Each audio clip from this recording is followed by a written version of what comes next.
and welcome. This is Borno Restoration, where we give you updates on development from across Borno State. I am Jesse Tafida. Today on the program, we will talk to residents of Borno to get their views on the successes recorded so far by Governor Babagana Zulum's administration in various sectors of the state, from health to education, security, youth empowerment, and lots more. All this will come your way after we bring you the latest on Borno Today.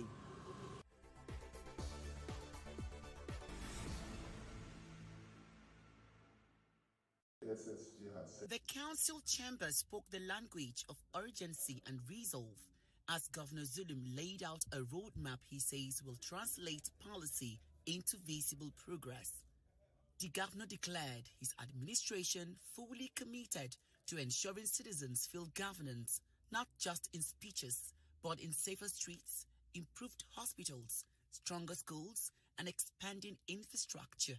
He directed that all ongoing projects be completed before the expiration of his tenure, signaling a shift from promises to delivery. What we intend to do this year is to first and foremost ensure that all the ongoing projects are completed. While we shall not hesitate to provide social amenities to the great people of Borno State, the need to provide social protection to the citizens of Borno State also need not to be overemphasized. Security of lives and property dominated deliberations, with officials reviewing strategies to reinforce stability across the state. We shall also be focusing on resettlements because resettlement is very important. We want to see how we shall invest on medium and longer term sustainable and durable solutions so that all the remaining IDPs in the local government councils will be resettled before the expiration of my tenure, inshallah. The council is being held very regularly so that decisions in terms of financial approvals, policy, loads, and other approvals are being granted by the council. Like a clock reset for a new season, the administration says 2026 will tick to the rhythm of action, accountability, and tangible development. The state government maintains that with disciplined execution and sustained collaboration, the year ahead will not just promise progress, it will deliver it.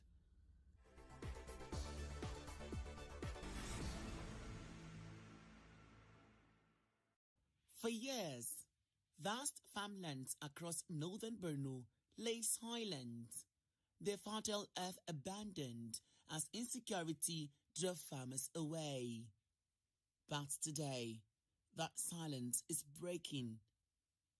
Touring towns and surrounding farmlands recently, Governor Babagana Zulum reaffirmed his government commitment to boosting agricultural productivity, particularly in communities newly liberated from insurgency.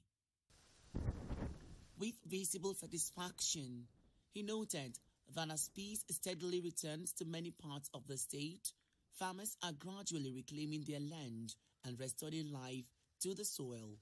Borno State government is determined to provide infrastructure that is needed for irrigation. One, we shall provide agricultural inputs for them, especially solar water pumps, fertilizers, chemicals, seeds, amongst others. There's economic diversification here. People can earn their means of livelihood here. And I believe this is what we are looking for. Government will continue to expand areas that are to be cultivated so that more population will have benefit from this land.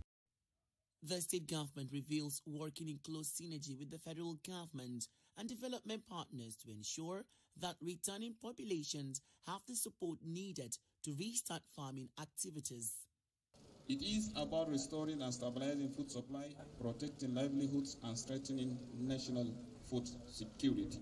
Indeed, such synergy, when well harnessed, will enable us to jointly address critical gaps along the agricultural value chain, particularly in smallholder farming and financing. For families returning to their ancestral communities, farming is more than a livelihood. It is a lifeline. It feeds households, sustains local markets, and restores dignity to lives once uprooted by conflict.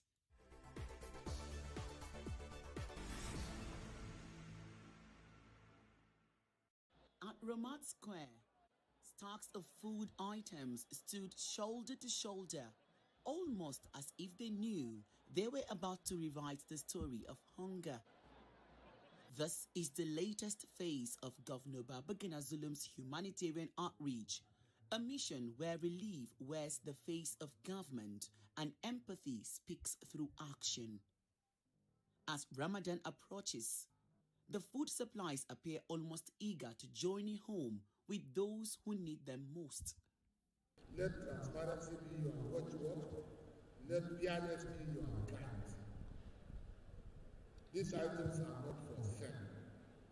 They are for the widows, the orphans, the internally displaced, the farmer whose needs have not fully recovered, and the daily wage earner struggling to make ends meet. You are strong enough to help the elderly person next to you to carry your home. With the Christian Lenten season coinciding with Ramadan this year, the governor notes that Christian residents will also benefit from the distribution, a reflection, he says, of shared humanity above all differences. It's a case of support that we are extending to our Muslim faithfuls that are fasting. However, inshallah, this gesture will also touch the non-Muslims because they too, some are also fasting within the month of Ramadan.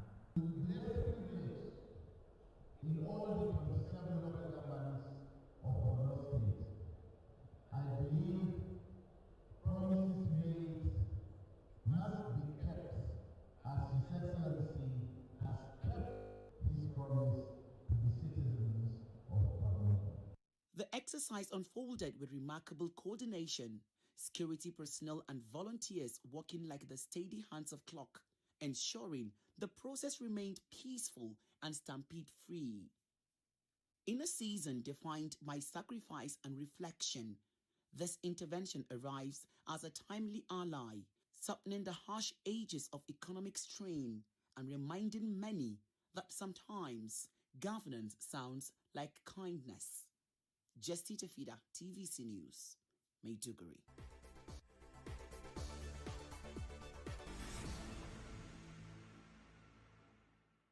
In a political environment where leadership turnover is often the norm, continuity in Borno's legislature has become its defining strength.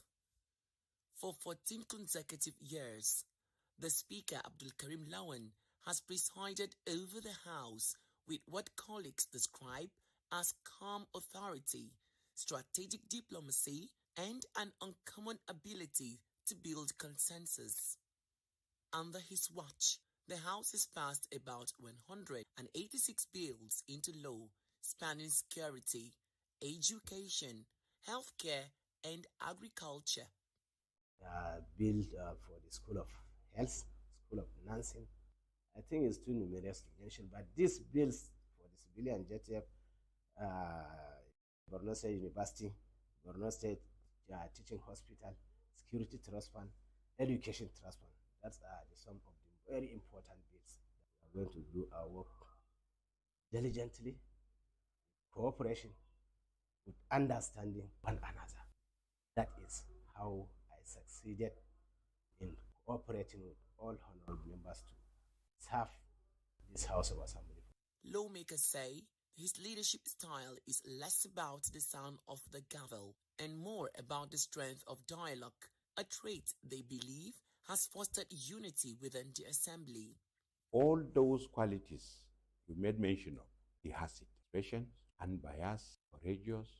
Observers say this rare blend of longevity, cooperation, and productivity has not only strengthened the Assembly's institutional credibility, but also reassured citizens that governance in the state is anchored on continuity rather than uncertainty.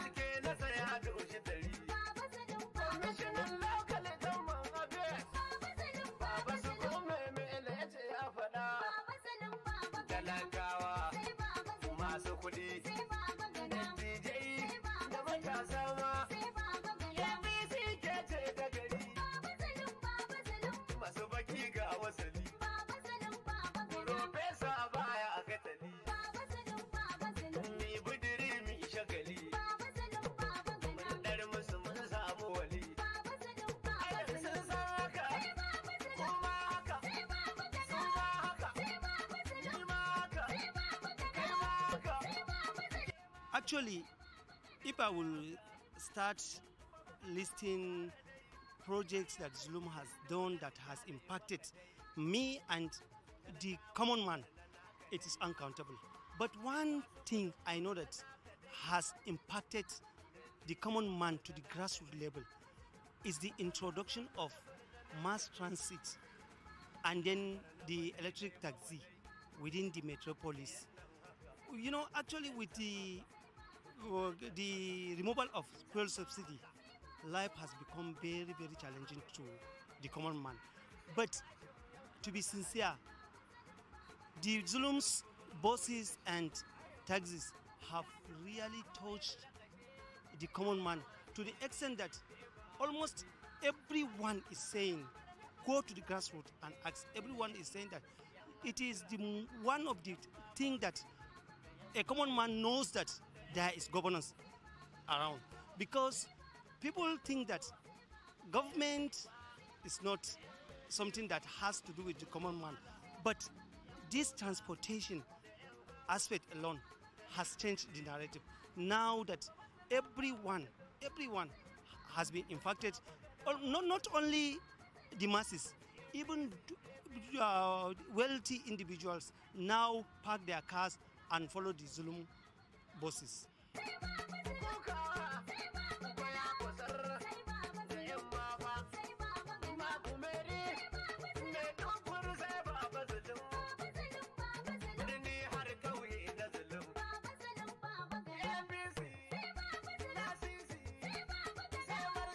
We are very, very grateful to our governor, Professor Babagana Zulum, for his effort, because I'm living in Polo, that is Polo High Court. But to my surprise, when I'm about to go to school, I saw a bus there near High Court. Then they are even calling me that the motto is 50 naira, which of sometime in the morning when I'm going to work, I used to pay 200, 300 naira to my destination. But to my surprise today, I pay 50 naira. And now I'm returning from my work now, going to Polo again, and I'm paying 50 naira. What I will tell our Oga, that is Professor Babagana Zulum, we are very grateful because of his effort. More effort, more elbow to his work. We pray that God will comfort him, God will be with him, and also our God will give him a prosperity life so that he can continue to upgrade this effort that he has done. So we are very, very grateful.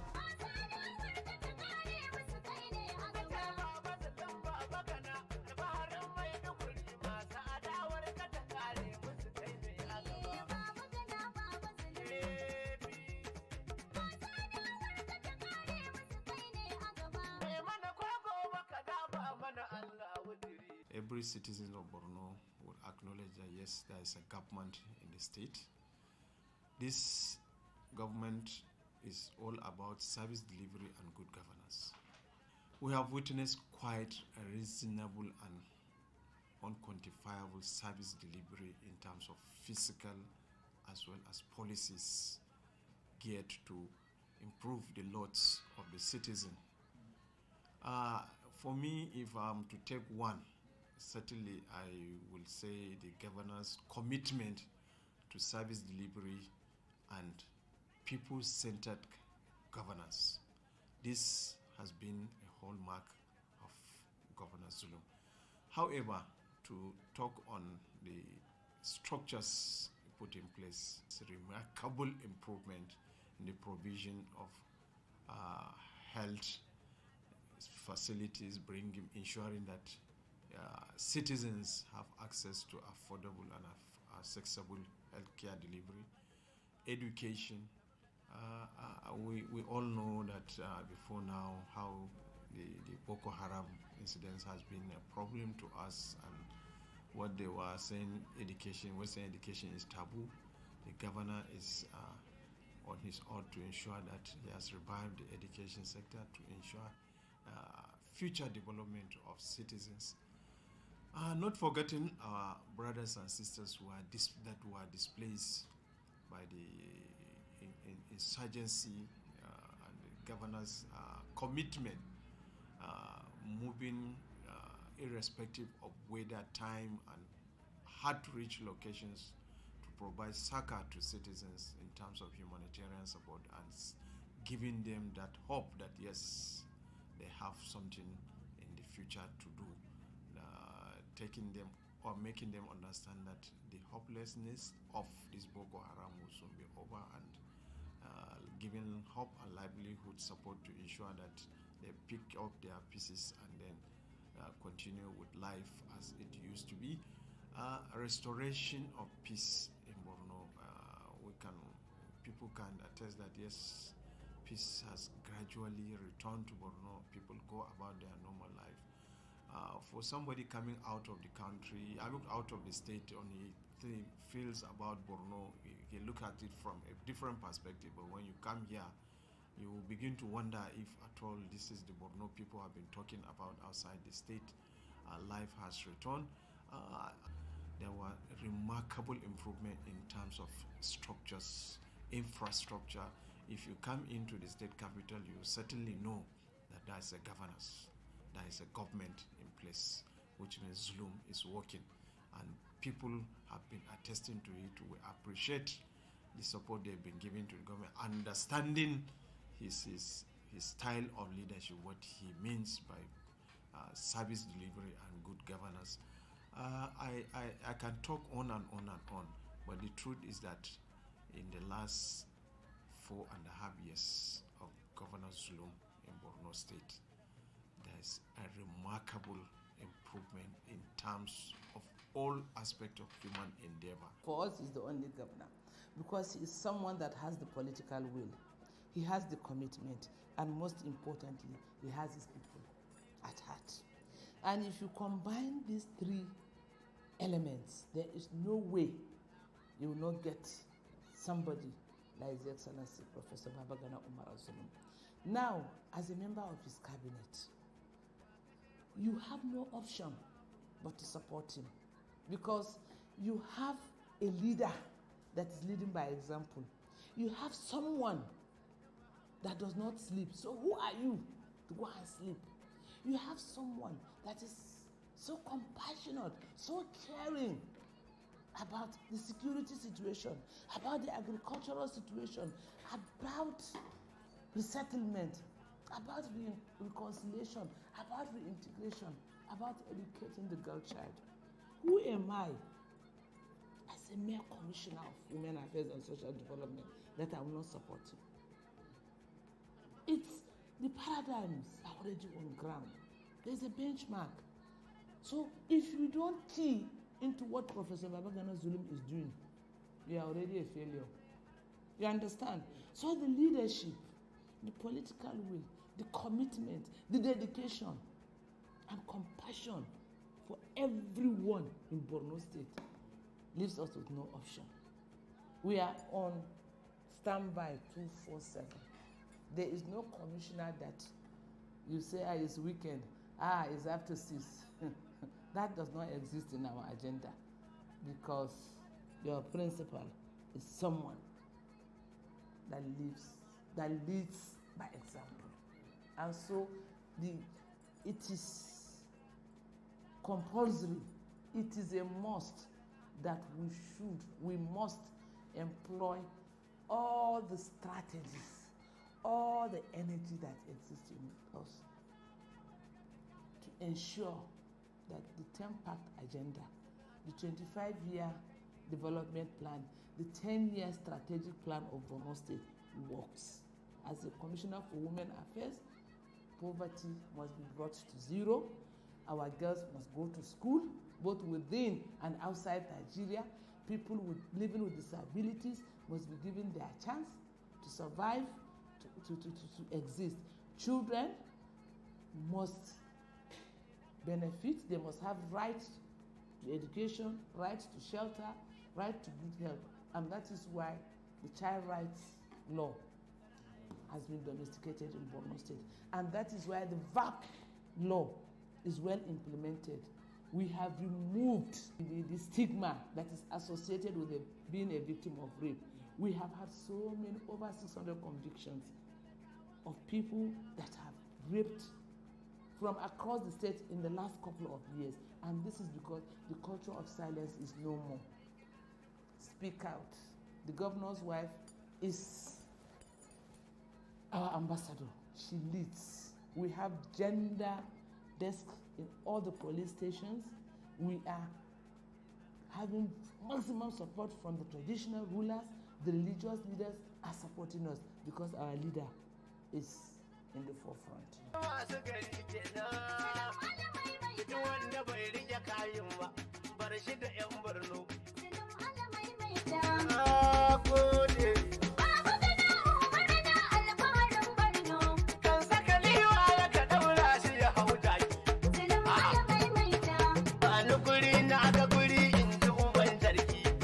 For one, he's a professor. For two, he came from a very humble beginning and he saw how education became a catalyst for him to reach these heights. And education is a key sector, is the fundamental of human capital development. Every developed society has a good literacy index. So I believe these are reasons enough for him to invest massively in the education sector. His Excellency has returned 15 rural schools and more than the 10 mega schools out of the 30 commissioned were all in rural areas. And that has created significant access to children who were in that community who initially did not have access to school.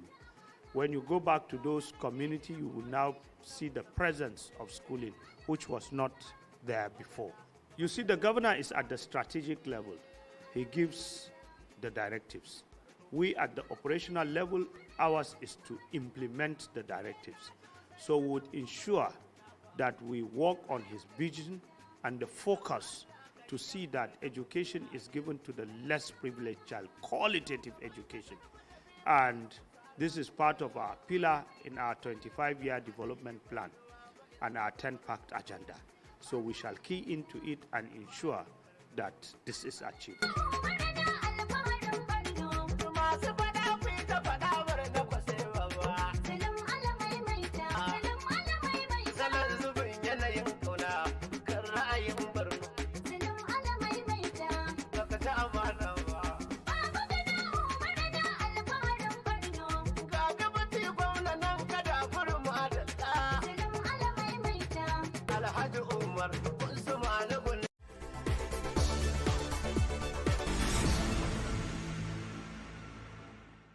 And that's our package on this episode of Borno Restoration.